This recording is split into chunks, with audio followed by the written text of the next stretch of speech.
It is my great pleasure to welcome Professor Nako Nakatsuka to today's seminar. Nako is from the Laboratory of Biosensors and Bioelectronics at ETH Zurich. Originally, she grew up in Tokyo, Japan, and then moved to the United States to do a degree in chemistry at Fordham University in the Bronx in New York. And after that, she moved to Los Angeles in California to do a PhD at UCLA, where she worked in the labs of Professors Ann Andrews and Paul Weiss. And during her PhD, she designed and developed DNA aptamer-based electronic biosensors for small molecule sensing in complex environments. And after the PhD in 2018, Nako received the ETH Zurich postdoctoral fellowship and joined the Laboratory of Biosensors and Bioelectronics led by Professor János Vorós at ETH. And currently, she's a senior scientist at ETH Zurich, working in the field of neurotransmitter-specific aptamer-modified nanopores, biological systems such as live neurons. And I'm really looking forward to Nako's seminars today. It's yours, Nako. Thank you so much, Dr. Kozlov, and thank you also to Dr. Ishihara for the invitation to be here today. I hope everyone can see my screen and everything is up and running. I'm very excited to have this opportunity to be one of the speakers at the Bioengineering Department Seminar Series. And I heard that we have a highly multidisciplinary group of people joining today, so I hope that you can take away something from my talk based upon aptamer biosensors to unlock the mysteries of the brain. And so let's jump right into it with the motivation of my talk. And the grand challenge is to understand the highly complex human brain. I like to equate the 100 billion neurons in the human brain to the amount of stars in our galaxy. And of course, while this is not a direct comparison, you can really understand the sheer number of brain cells that we have to understand. But what makes the brain even more complicated is that each of these 100 billions of neurons communicate with each other in very complex ways. And if I show you a very simplified diagram, in one neuron, we have an electrical stimulation or an action potential, which then triggers the release of chemicals or neurotransmitters into a small gap called the synapse in between the two neurons. Then these chemicals diffuse through the gap and get bound on the receptors of the next neuron, and then this triggers the next action potential. And so what I really want to emphasize here is the interaction between the electrical action potential and the chemical signaling, and that both of these aspects are highly important to be able to understand if we want to really start to interrogate how the brain communicates. And there are a lot of methods to monitor the electrical activity from neurons. For example, in our group at the Laboratory of Biosensors and Bioelectronics at the ETH Zurich, we specialize in doing in vitro recordings from neurons. For this, we use microelectrode arrays, which are basically metallic electrodes that we have in an array. And what we can do is that we can precisely pattern these brain cells or neurons in very precise architectures on the surface of these microelectrodes. And then we can stimulate the neurons electrically while also recording their electrical activity. In addition to these in vitro systems, we also have in vivo methods to record inside the brain. So in this example, you can see a flexible, biocompatible electrode array that can be implanted inside the brain to do electrical recordings. Maybe you've also heard about Neuralink, which is an Elon Musk company in the United States, and they are creating brain-machine interfaces. If you take a look at their website, they say that neurons communicate through electrical signals, which of course is something that I covered already. And what they also say is that they can record these electrical signals. But what is missing is this upper right corner up here, where we do see that chemical neurotransmission is also an important part of the puzzle, but it is not really targeted.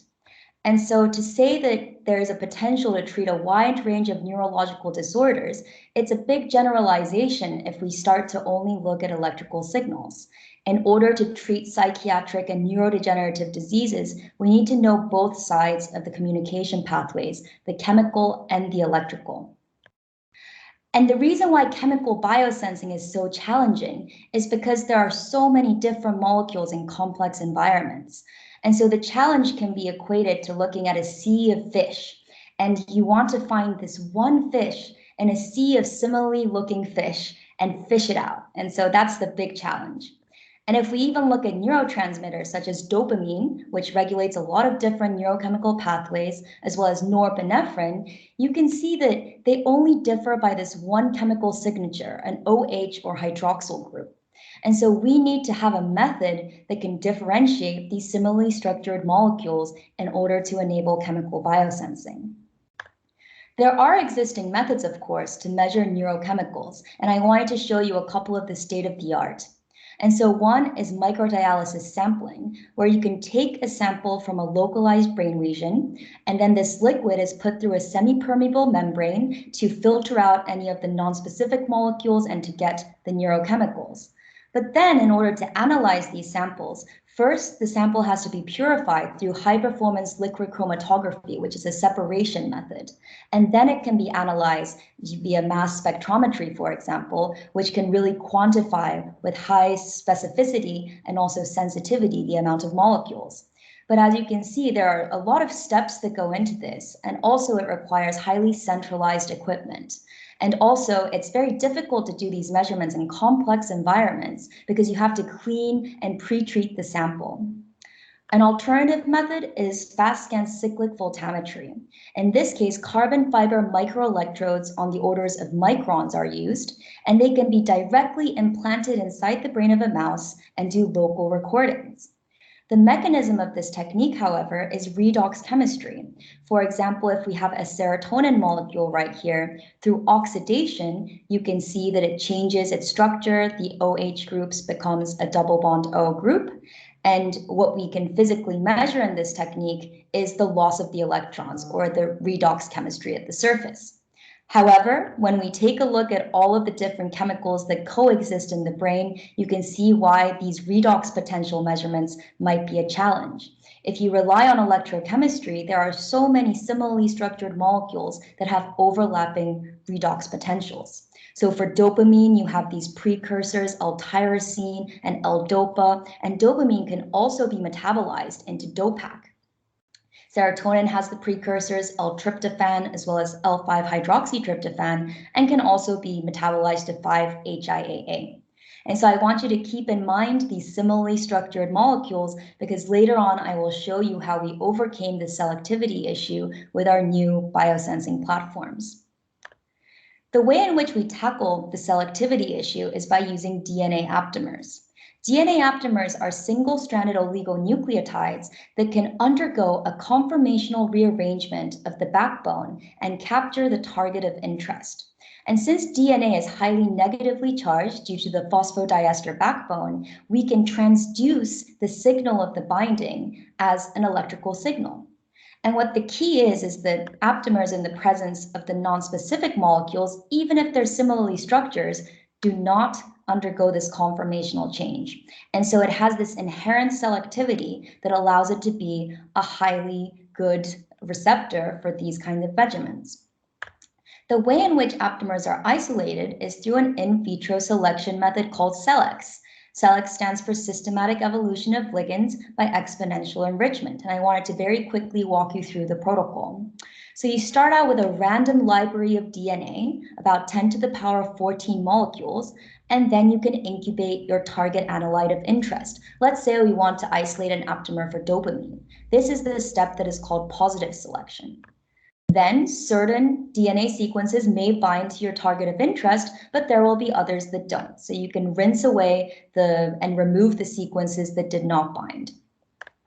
Then you have these sequences that are bound to your target. You can elute them or remove them from your target, and then you can conduct negative selection. So this is one of the key aspects of why aptamers can be highly selective, because in this step, you can add the nonspecific molecule, let's say norepinephrine, that is structurally similar, but we do not want it to bind the aptamer.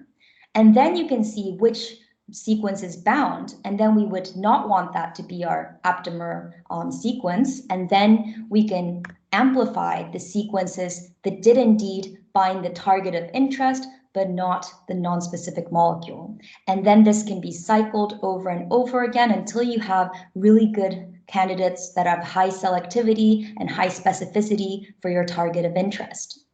And using this selection method, there are aptamers targeting multiple neurotransmitters that have been isolated in the literature. There's adenosine, norepinephrine, acetylcholine, histamine, serotonin, and dopamine aptamers. In today's talk, I am going to focus on dopamine and serotonin biosensing, but you can see that there are alternate targets that can be sensed using the same methodology. And so now I want to move into talking about the different systems that we can interrogate using these aptamer-based sensors. So the first is the top-down approach, where we really interrogate the whole brain. So this gives us the real information, the physiological interactions that are happening in live systems, but you can see that we have to interrogate this highly complicated 1 to 100 billion neuron system. You can simplify that a little bit and look at brain slices, which then has millions of neurons. But there's an alternative approach that our group at the LBB specializes in, which is the bottom-up approach.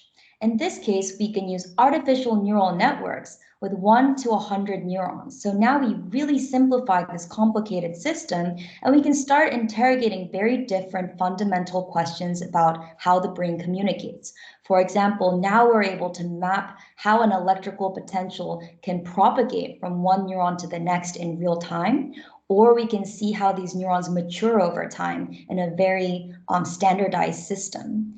And so I'm going to have two stories today. The first will be from my PhD work. They used aptamer field effect transistors for the goal of this top-down approach of in vivo sensing. And I will also talk about aptamer-modified nanopipettes, which I have been developing as part of my postdoc and now senior scientist role at ETH, where we really try to get very close to these in vitro neural networks. And so you'll see that there's two parts to this story, and both have very different applications, but both tackle neurochemical sensing. And so first, let's start out with the aptamer field effect transistors. And so a very brief introduction to field effect transistors, where these are highly sensitive platforms for electronic sensing. You have a source and a drain metallic electrode, and what connects the two is this semiconducting layer. And in our case, we used indium oxide. And we can functionalize the indium oxide, and by that I mean we covalently modify it with the DNA sequences. And now what we physically measure is the current that flows from the source to the drain electrode as a function of applying a potential. And this is all done in electrolyte or liquid environments. But one of the big challenges of using transistor-based systems is the Debye length. And so what this means is that the highly sensitive detection regime is very local due to the ionic screening. And so if we look at this equation, the Debye length is the square root of the inverse of the ionic strength. And so what this means is that if we have a phosphate buffer at pH 7.4, as you dilute it, the Debye length exponentially increases, but if we work at physiological conditions such as the 1x condition, the Debye length is less than a nanometer, which means that the sensing distance from the semiconducting layer is only sensitive within a nanometer from the surface. And so there's a lot of other receptors that have been previously used with field effect transistors, for example, enzyme-based transistors and antibody-based transistors. But what I show here is that if the binding event happens much further than the 1 nanometer sensitive regime from the surface of the semiconductor, it is very challenging to detect this in real environments.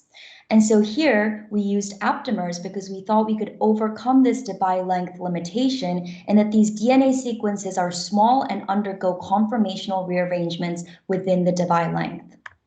And so here was the hypothesis, where we have this negatively charged DNA. We add the target neurotransmitter. It undergoes a structure switching, which we can then detect regardless of having this high ionic screening condition that limits the sensitivity of the sensor. And we demonstrated that this is true with two different aptamers, a serotonin and dopamine specific aptamer that was isolated with high specificity and selectivity in this paper. And we conducted these measurements in environments that mimic the real condition. So since we wanted to do in vivo brain measurements, we used artificial cerebrospinal fluid that is undiluted and has the same ionic content as the brain microenvironment. You can see that the serotonin sensor was highly sensitive with the capacity to detect in the picomolar and nanomolar regime, and also the dopamine aptamer was within the realm of the sensing that we want to be able to quantify dopamine in the brain. What we also can do with these DNA-based recognition elements is we can design the perfect control. And so when I show these scrambled aptamers, what this means is that we retain the same number of nucleotides as the correct sequence. So if we take a look at the serotonin aptamer, there's 44 bases that make up this DNA sequence. But we now scramble up the order of the bases to create a completely new DNA that now does not bind the target of interest. So it has the same chemical structure and it has the same chemical signature. However, it no longer binds the molecule. And you can see that our scrambled sequences at all concentrations tested do not bind serotonin nor dopamine.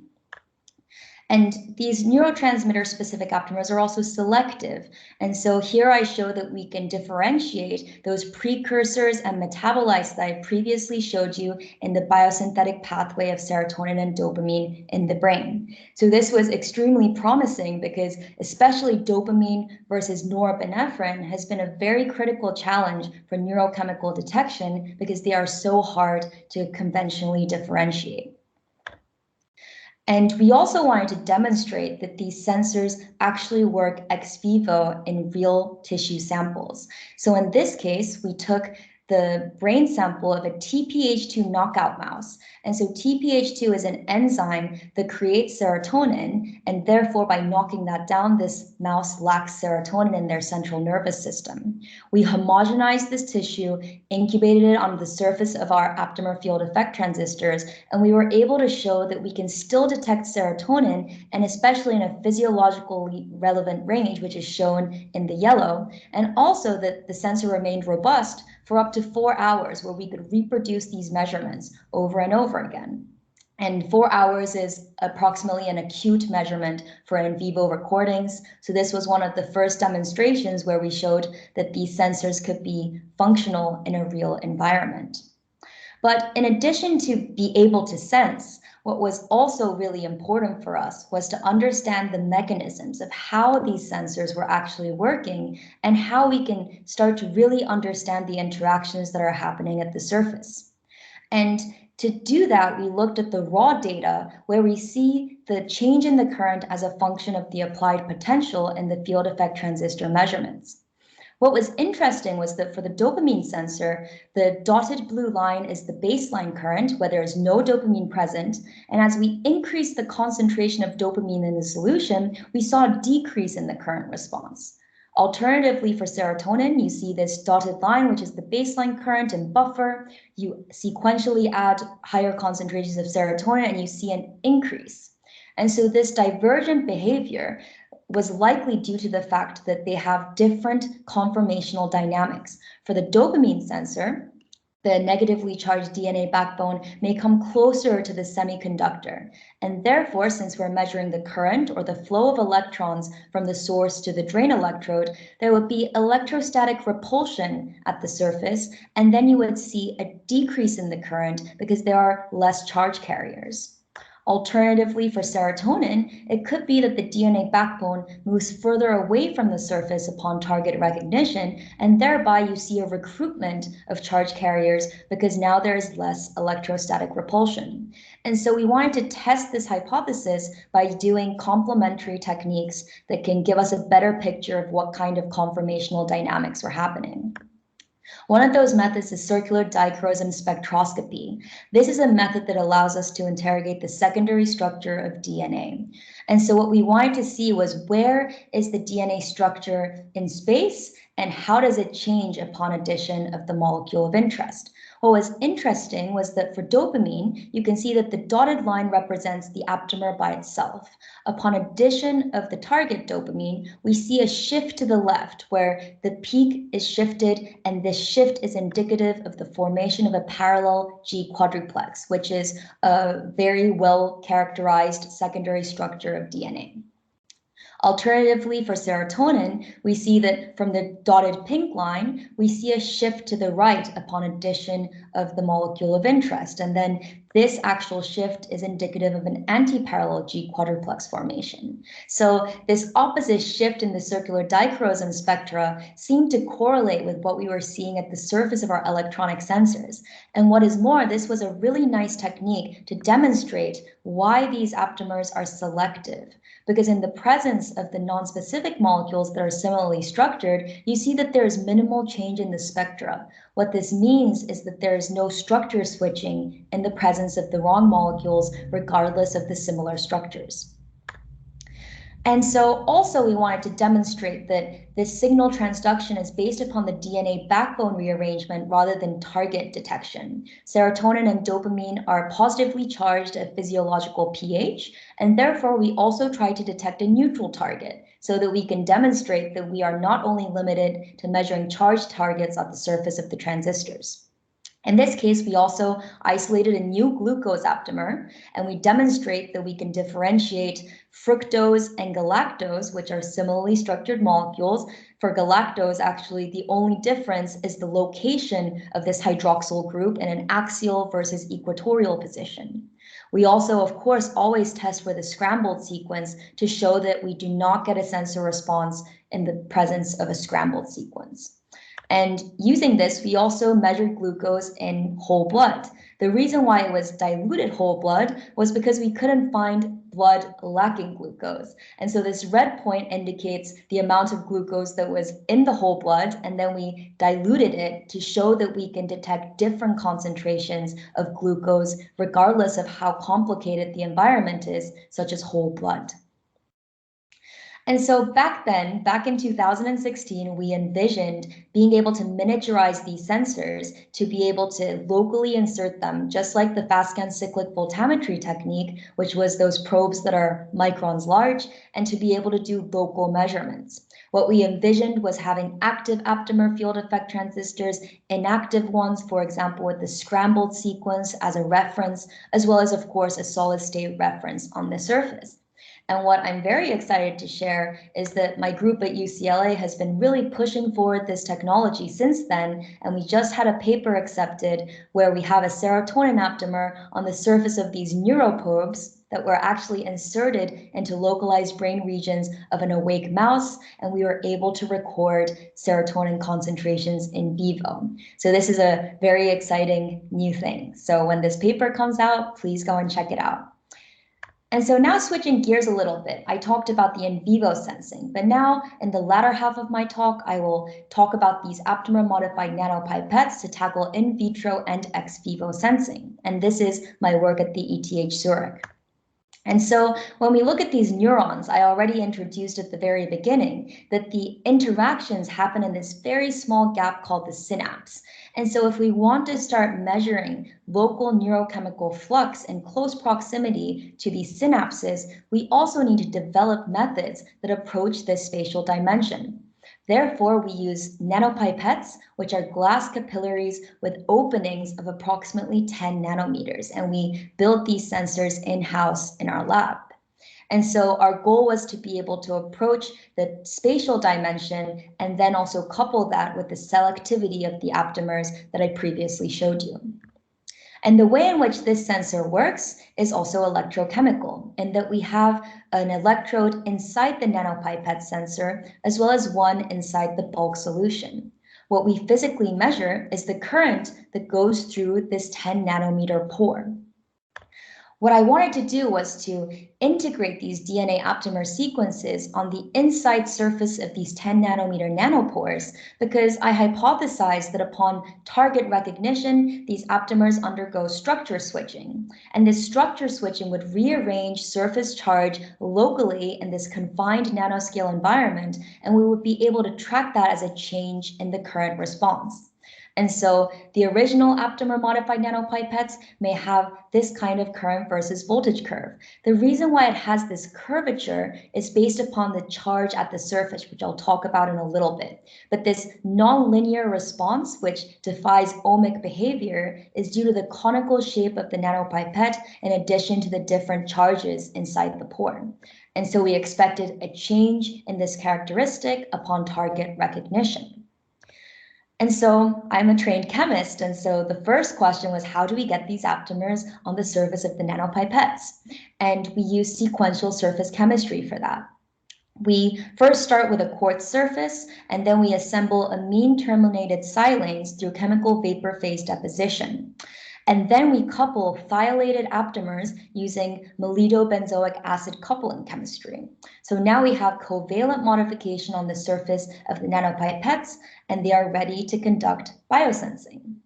And what's really nice about this methodology is that we can do quality control, because I mentioned before that the characteristic that we see in the current versus voltage curves is dependent on the surface charge. And so if we start with a bare quartz nanopipette, we have slightly negative charges due to the hydroxyl groups on the surface. But then if we add the aminosilanes and we conduct the same measurement, you can see this inversion of the rectification curve where it's now facing up. Finally, when we assemble the DNA aptamers, we get this other inversion because now we have highly negatively charged molecules. Maybe it's hard to track the change in the shape like this, but there is a way to quantify these changes using the rectification coefficient, which is just the natural log of the current at a certain positive potential over the same current at negative potential. So for example, at positive 0.5 versus a negative 0.5. And then we can show here that the bare quartz is slightly negative, aminosilanes are positive, and then the serotonin aptamer is highly negatively charged. And so this really validates that our step-by-step surface chemistry is really functional. And so these aptamer-modified nanopipettes are able to detect serotonin. And what I want to emphasize is that they can do this in complex environments. And so this is done in neurobasal media, which is the medium in which neurons are grown. But this includes all 20 amino acids, a lot of growth factors, proteins, and so it is not a buffer. And what I show here is that from the baseline current, we see an increase in the current characteristics upon addition of increasing concentrations of serotonin. And we can show this in a normalized current response, where you can see that we have high sensitivity in the picomolar and nanomolar regime. And of course, we always test with a scrambled sequence as a control. We also show that these aptamer-modified nanopipettes, similarly to the field effect transistors, are selective in that we are able to differentiate the structurally similar molecules. Here I show you a real-time trace, so this is raw data, where we start out by seeing a baseline current, and then we add the wrong target, L5-hydroxytryptophan, or the metabolite 5-HIAA, and we see minimal changes in the baseline. However, upon addition of serotonin, which is the target of interest, you can really clearly see by eye this measurable increase in the current response that is almost immediate. And so what we hypothesized here is that the reason why we can sense these neurochemicals, even in complex environments, is that we have this approximately 10 nanometer pore that is occluded by DNA sequences that are fully clogging the opening. And that causes minimal non-specific interactions with the inside sensing surface, for example, for proteins that can't fit into a 10 nanometer pore. And then upon addition of serotonin, these aptamers undergo the conformational rearrangement, and therefore it alters the way in which ions can flux through this pore. And so you can imagine it being a sponge or something that opens and closes depending on what kind of molecules are present.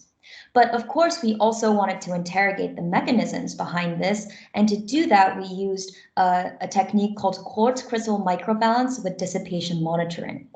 So in this case, we have a sensor that when we apply a voltage, it basically oscillates. And then we can use this oscillation and see the frequency at which it oscillates to see what kind of layers we are assembling on the surface. And so here is an example of what kind of data you can obtain from this. You can see two different changes. The first is a change in frequency of the oscillation of the sensor, and the second is a change in the dissipation. The dissipation means when you stop applying the voltage, how long does it take the oscillation to fully stop? And this actually gives you information about the elasticity of the layer that you are creating. And so here I can step by step walk you through this measurement, in which case in panel A, you are assembling molecules on the surface. And so you see a decrease in the frequency, but then when you add the next layer, layer B, which are antibodies, you see a further decrease in the frequency because these antibodies are larger and have a higher mass. And then in C, when you start cleaving off parts of these antibodies, then you see that the frequency increases again. And then the dissipation has an opposite behavior because you're creating a more elastic layer as you're assembling more molecules on the surface. And so now from this example data, I want to show you what it looks like when we assemble DNA aptamers and subsequently do target recognition on these sensors. And so in this plot, you can see that we see the change in the frequency, and upon addition of the serotonin aptamer, we see this characteristic decrease, which is representative of assembly.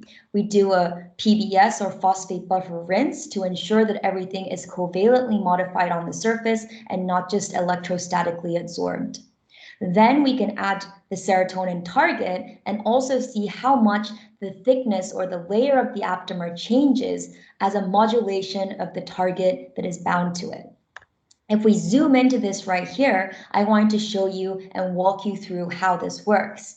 And so when we add the serotonin, the aptamers on the surface of the sensor undergo a conformational change. And therefore, of course, this is a very small change in frequency of only 4 Hertz, but we see a decrease in the frequency, meaning that the aptamers may be standing up more. And therefore, it is oscillating with a higher frequency. With a lower frequency upon target recognition.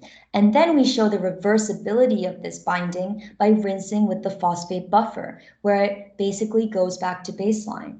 And the red line shows a control sequence that we can run in parallel to demonstrate that we only see this in the presence of the specific aptamer with the target.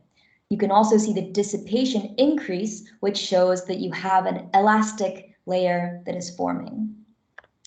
Also, with quartz crystal microbalance, you can do some modeling to correlate the change in the frequency and get a layer thickness. And so here we show that the aptamer monolayer that we assembled is approximately 5.5 nanometers on the surface. And then upon addition of the serotonin target, that layer thickness increases by about a nanometer or 2. And so this also indicates that these aptamers compress and elongate depending on the molecule being bound. And what I've been really interested in is to really pursue the 3-dimensional structure of these small molecule aptamers, because of course we have tried all of these complementary techniques to get an idea of what exactly is happening when these aptamers bind a small molecule, but it's very difficult to really see it and believe it until you can actually visualize the 3-dimensional structure. So we have performed nuclear magnetic resonance measurements, where you can see here in green, we have the serotonin alone, so just the molecule, and you just see one clean peak.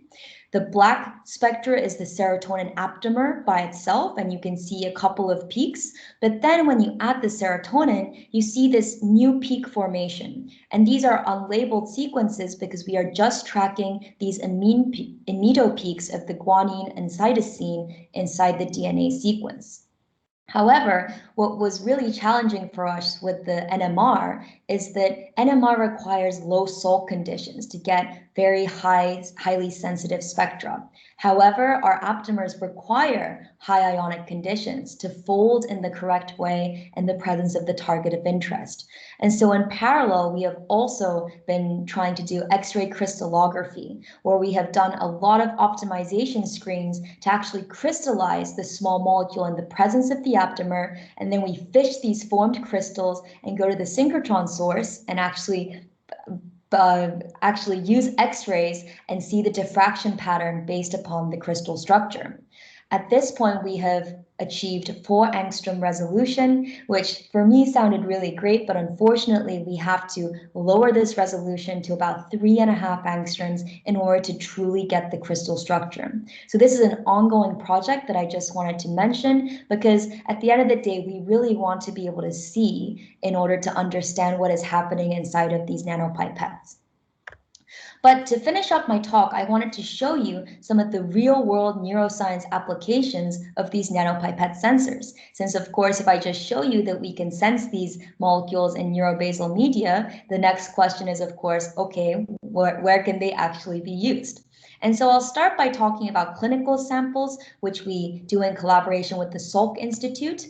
And we also work with live tissue in collaboration with the University Grenoble Alpes and INSERM. And finally, I will conclude on what we are trying to do with optoelectronic sensing with the University of Zurich. So let's get started with the clinical samples. And so I told you before that the serotonin aptamer modified nanopipettes were able to sense in complex environments. So next step was we wanted to sense from live neurons. However, serotonergic neurons are very hard to come by. They exist in the deep brainstem in the Raphi nuclei, which is highly inaccessible. And what is more, the number of serotonergic neurons in your brain is less than 0.0005%. So it's a very small number, very hard to get. And so we had a really wonderful collaboration with the Salk Institute, where they generate human serotonergic neurons from fibroblasts. So they start with human skin cells, they reprogram them to induced pluripotent stem cells, and then they can proliferate them to human serotonergic neurons. And this collaboration was so fruitful for us because we wanted to test our sensors in real environments, and they were looking for tools that can quantify the very low concentration of serotonin their neurons were releasing in order to validate that their induced pluripotent stem cell models were functioning like real serotonergic neurons. And they were using state-of-the-art methodologies such as ELISA, which is an antibody-based assay. And so they have serotonin-specific antibodies, and they can use this methodology to see how much is in the solution. However, you can see that the black line is the calibration curve, and the amount released by the serotonergic neurons was really not within the detection limit. And so we were able to come in and help them to quantify the amount of serotonin released. And so I'm going to walk you through the different systems that we interrogated with the aptamer nanopipettes.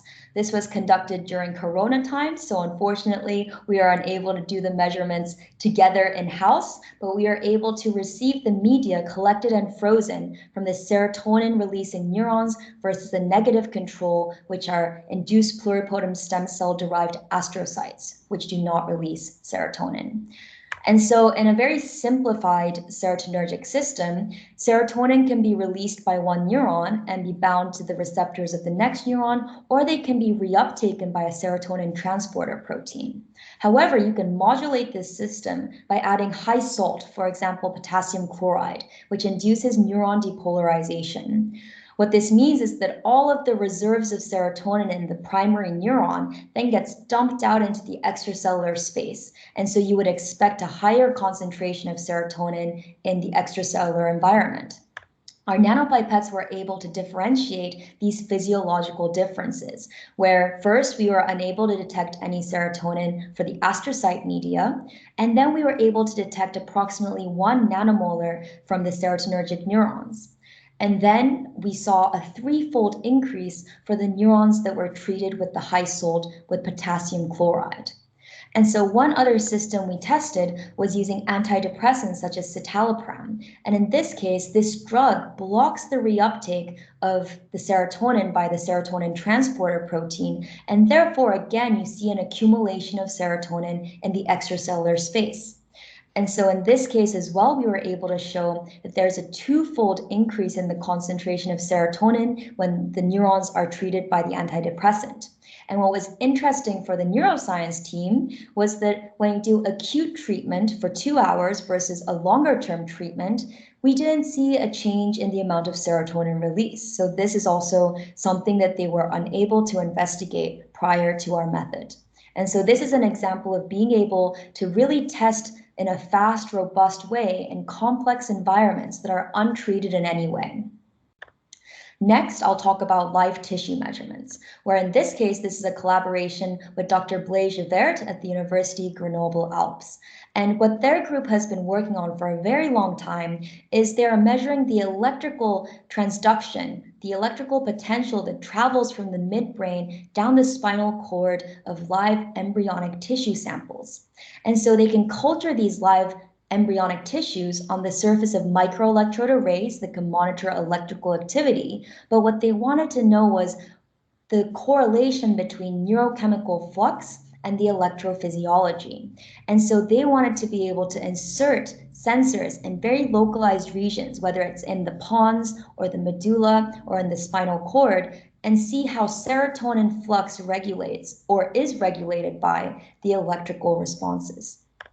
And so I went to their lab and I brought my sensors, and what we were able to do as a preliminary experiment that was extremely exciting is that we can put a control sensor with the scrambled aptamer and co-localize it with the serotonin sensor. And this was the first time we also demonstrate that these nanoscale pipettes can be inserted inside tissue and do long-term recordings. We were able to do recordings for up to 3 days. And you can see here that we see an electrical potential, which is an action potential from one of the neurons, and then the control sensor does not respond to that, but the serotonin sensor shows an increase in the current response. Of course, we have to repeat these measurements, and we have a lot of newfound hypotheses as a result of these measurements, and this is an ongoing project. And finally, I want to talk about the Optoelectronic Sensing. So this combines optical as well as electronic biosensing. And to do that, we actually wanted to develop dopamine aptamer nanopipette sensors. And what was interesting is that the serotonin sensors showed an increase in the current response, as I showed you before. The new dopamine sensors show a decrease in the current from baseline. And this sounds familiar, right, from the field effect transistor measurements. And it's, again, likely due to the differences in the conformational dynamics that is happening inside the pore. And so it's really nice to see the correlation between using different platforms based upon our understanding of the aptamer structural dynamics. And we also show here that with a scrambled control, even with very high concentrations of dopamine, such as 1 millimolar, we are unable to see any changes in the baseline. And so it's perfectly overlaid, which is why you can't see the baseline measurement. And what we have also been trying to do is to regenerate these sensors so we can do multiple recordings. And this is very important to be able to do reproducible measurements. And so what we show here is that we have an original baseline in buffer conditions. We add dopamine, so now we see that characteristic decrease, but then by putting it back in the buffer and applying certain potential sequences, we can push it back to the original condition. And so we have a pulse sequence using the voltage inside of the nanopipette to be able to expel all the bound molecules and reset the sensor. So this is also very exciting for future applications. The dopamine aptamer nanopipettes are also selective. We can differentiate similarly structured molecules. And in our group, we have also started to integrate a flow cell for real-time recordings, because now what this allows us to do is to see the kinetics of the binding, where here we have a baseline current, we can inject dopamine and see how fast the sensor can respond and also be reset. So this is also an ongoing project. But by having a dopamine sensor, we wanted to interface the electronic dopamine sensors with optical dopamine sensors. So this is in collaboration with Tommaso Patriarchi at the University of Zurich. And during his postdoc, he developed this wonderful optical sensor called D-Lite1. And so this is a genetically modified sensor that can be inserted into the membrane of cells, and then in the presence of different concentrations of dopamine, they light up. And so he developed 4 different sensors, D-Lite 1.1, 1.2, 1.3, and 1.4, and they all have different binding affinities or different sensitivity regimes. And so what we envision is that these optical sensors give you a very big picture of your neuron culture. You can see which cells are releasing dopamine and they light up, and then they stop their fluorescence when there is no more dopamine present. But then what the nanopipettes can do is that they can really go to a local position and monitor the neurochemical flux. And so we anticipate that you would see a decrease in the current response in real time when there is dopamine present, and in parallel, the optical sensors will light up when there's the presence of dopamine. So we have this dual readout, one that is highly spatially confined, another that has lower sensitivity, however you can see the full picture. And so where we're going with this is also towards multiplexed biosensing. And so we also want to work with these double barrel pipettes where you can see from some of the deployment, we have to put in the control sensor and the specific sensor side by side. And this is actually quite tedious and sometimes leads to sensor breakage. And so if we want to have the control in the exact same position as the specific sensor, we can envision these double barrel pipettes where we functionalize the correct aptamer in one barrel and then the control aptamer in the other. And then we can insert these sensors into neural tissue, into various different both in vitro and ex vivo systems in order to monitor different neurochemical flux.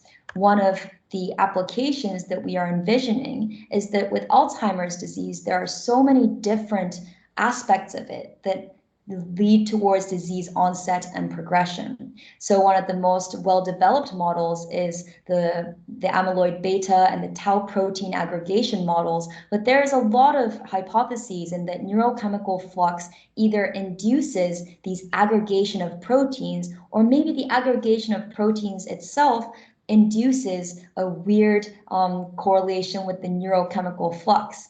And so in order to understand what to target with these diseases, it's really important to understand the fundamentals of how these diseases come about and how we can actually tackle the progression and how to treat them in the future. And so this is just one example of being able to target a fundamental system using our neurochemical sensors. And there are many more applications. It's always really exciting to collaborate with different neuroscientists and also people of various different backgrounds that come with different project ideas based upon what they want to target for chemical biosensing. The generalizability of aptamers as an approach also allows us to target any molecule outside of neurochemicals. And so that gives very high potential for various collaborations. And with that, I'd like to finish my talk. I'd like to acknowledge the Laboratory of Biosensors and Bioelectronics. It's a fantastic group. I've had such a wonderful experience for the past 3 years. For my PhD work, of course, I'd like to acknowledge my UCLA team in Professor Ann Andrews and Professor Paul Weiss's groups. And of course, I want to thank the students and all the other people that were involved in the projects. I tried to acknowledge the collaborators along the way, without whom none of this would have been possible.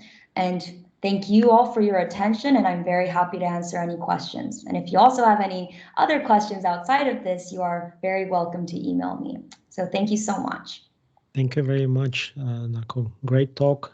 Now it's open for questions, so either just raise your hand and ask them or type them in the chat. Okay, someone rose the hand. Shazat, please. Thank you for wonderful presentation. It's a very interesting study.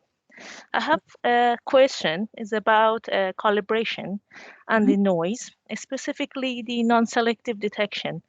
Even though the optamers are very selective, still some molecules will be attached to the surface just because of the physical absorption. And how you would eliminate that and how you would do the calibration, considering the change in the current is very small, and the ambient noise would be considerable when you want to do reading through the circuits. So thank you for your question. It's a very good one. And so, of course, since aptamers are negatively charged, as you mentioned, you will always get nonspecific interactions. You will have electrostatic interactions of positively charged molecules, for example. And I think with the nanopipette, we can occlude a lot of non-specific interferent molecules by the fact that the pore is so small. And with the field effect transistors, we are also limited by the Debye length, in that any of the non-specific interactions that happen further than a nanometer from the surface, we would minimally observe. But of course, that's why we always use a scrambled aptamer as a reference, because it has the same negatively charged signature that we would have a similar extent of non-specific binding. And that's why I want to develop these double barrel nanopipettes, where you can always self-reference relative to the specific sequence, because we can't get away from these non-specific interactions, so we just have to tackle them by having very good controls. In terms of calibration, one of the things that was really key for us is the regeneration of the sensor that I showed at the very end. And so that means that we can always pre-calibrate the sensors with known concentrations of the analyte of interest, and then we can deploy them in whatever environment we want to after resetting them. And then we can even do a post-calibration to see if anything changed with the sensor while doing measurements in the complex environments. And so the resetting capability allows us to calibrate them very well. Thank you. The next question is Thank from you. Daniel Richards.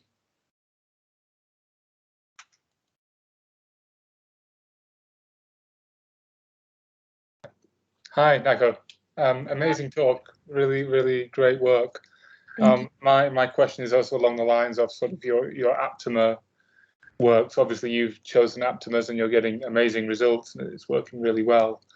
And your choice to use aptamers against something like an antibody with the Debye length and things like this is obviously very well reasoned. I was wondering if you've ever considered using something that's not an aptamer, but like a much smaller affinity protein, like a DARPin or an affibody, or some of these much smaller proteins which have, lengths in certain axes of under 2 nanometers, even approaching 1 nanometer, and they have amazing binding affinities. And they're also potentially not as kind of sticky as aptamers, and this might also help with background. Have you looked into anything like that? So thanks a lot for your question, Daniel. I think it's very valid to interrogate other receptors like DARPins, affibodies, etc. I personally haven't, only because I've been really trying to understand the aptamer-based conformational dynamics for a very long time. And so I've stuck with that. But in future applications, we're really not limited by the receptor as well. These are all really great alternatives that we can test. Maybe, like you said, we would get less non-specific binding with these protein-based receptors. As long as there is a structure switching, it's very easy to transduce a signal. However, I think the reason why DNA is also an advantage is because old DNA is completely negatively charged. If you have proteins that have some positively charged elements and some negatively charged elements, it could be difficult to correlate the changes that you see, for example, at the surface of a transistor, why the current is increasing or decreasing based upon the binding of the molecule. But it's still something that can definitely be explored. Thank you. The next question is from Ali Douaki. Hi, Nako. Hello. Thank you for the nice presentation. So actually, I've been wondering, because during the last part of your presentation, you talked about using these aptamers as an optical sensor. So I was wondering, like, if the functionalization of the aptamers with fluorescent molecules will affect or interfere with the conformational change of the aptamers, which is a key thing for this for the sensing of the aptamers. And thank you. And sorry for the misunderstanding. And so the two are very separate. The optical sensors are integrated into the membranes of the cells. And then we come with the nanopipette that is the aptamer-based sensor. And so it's completely two separate platforms. It's just that we are doing simultaneous optical and electronic measurements to also correlate the kind of concentrations that we see for the two. And one, the fluorescence-based, gives us the full picture of the surface, but does not have as high a sensitivity as really going to a spatially localized region with the pipette. And so we don't couple the aptamers to any fluorescent-based molecules. Thank you. Okay, thank you. Sophia Baser is next.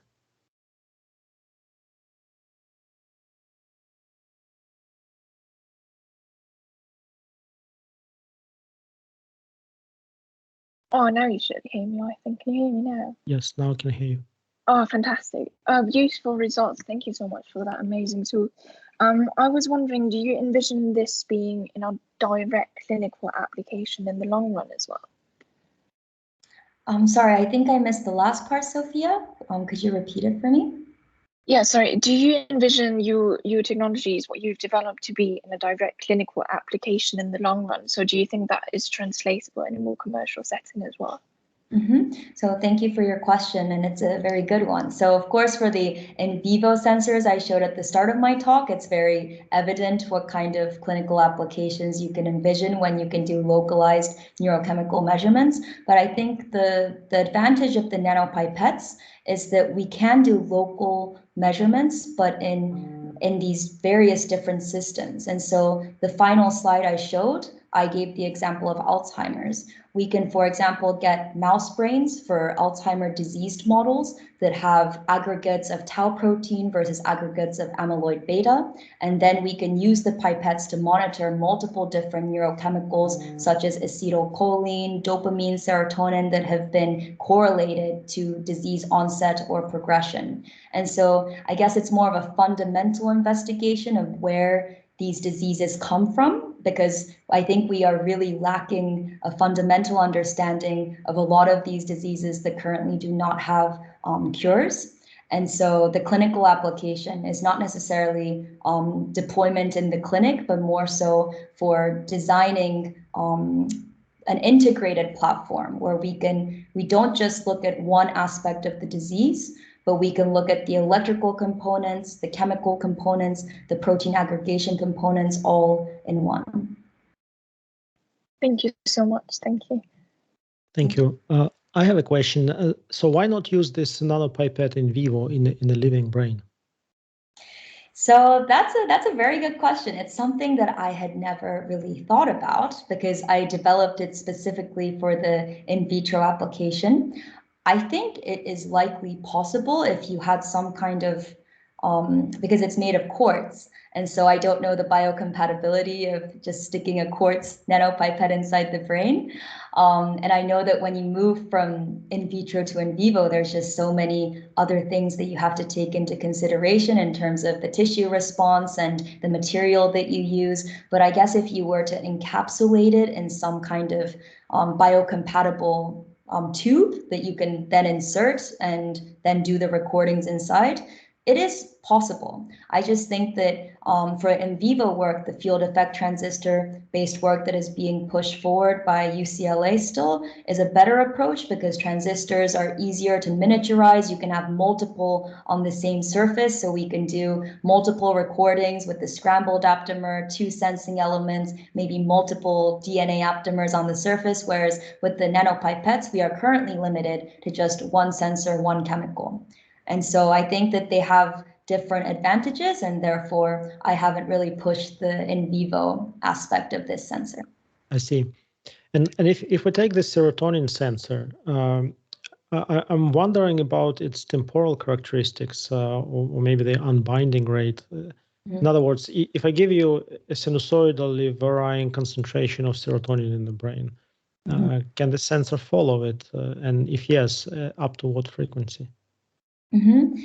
So that's a very good question. It's something that we are especially investigating for the live tissue measurements, because it appears that we can follow neurochemical flux, especially at low concentrations, because our pipettes are very sensitive even to probably a single to a few molecules, and then it also unbinds and is able to be released very easily. But the challenge that we've observed is that when you put the sensors in high concentrations, since the pore is so small, I think that the molecules get trapped inside. There's a higher probability of rebinding to a next door aptamer versus being taken back to solution, which is why we have to apply certain pulse sequences for the release. So that kinetic measurements is something that we're pursuing now, especially with the integrated flow cell, which allows us to switch the liquid quickly, see what kind of pulse sequences are necessary, what kind of concentration levels we don't need it for, and what levels we would need it for. Excellent, thank you. The questions in the chat. How should we do it? Do you have access to the chat? Let me see. I think I do. Yes, I do. There's an HPLC mass spec in the bioengineering core facility now. But the next one is, what do you think the major obstacles are to overcome in order to apply your aptamers in live animals? Is there a way to map out dopamine concentrations in the brain without moving the pipette? And so I think I already somewhat answered this question, where I think that the pipettes should not really be applied to live animals because the transistor-based sensors have already been implemented in live animals and they work. They have been worked in terms of the biocompatibility, the miniaturization, etc. And then, yes, they were able to map out serotonin concentrations in localized brain regions. So I would anticipate that it is also possible to do dopamine mapping. The next question is it possible to get high quality computation with a bioprocessor even when the reaction seems slow? High quality computation. I'm not sure if I understand that question actually. I'm sorry. Yeah. If George is here, I'm happy to answer if you can clarify for me, but maybe for now I will move on. Did you look into further miniaturization of the FET sensors to fabricate high resolution mapping of neurotransmitter release, such as the one obtained with CMOS-based high density NIAs for electrical potential reading? So that is a very good question. Unfortunately, I left UCLA after doing my PhD and a short-term postdoc. And so this project has been pushed forward since then by other students. And so the miniaturization has gotten to the point where we have these 100 micron probes that can be inserted locally in the brain. Of course, I think currently we have electrodes with dimensions on the orders of tens of micrometers. It is, of course, possible to change this to a CMOS-based high-density electrode array. That's something that we also work with in our lab right now for in vitro neural networks. I think that that's one of the reasons why it's really wonderful to work in an interdisciplinary field, because you can get electrical engineers who have already solved these problems of miniaturization and using higher density electrodes. And once you know the mechanism and once you know that one of the platforms works, you can always miniaturize, of course, having checked that there's no crosstalk between different electrodes. There's a lot of things that you have to test, but I think that that would be the next step. All right, thank you very much. I think we have no more questions in the chat. So I want to thank on behalf of the department, Nako, for this great talk. Thank you. And I think we can stop recording now and stay online. Those who want to have an informal chat, we can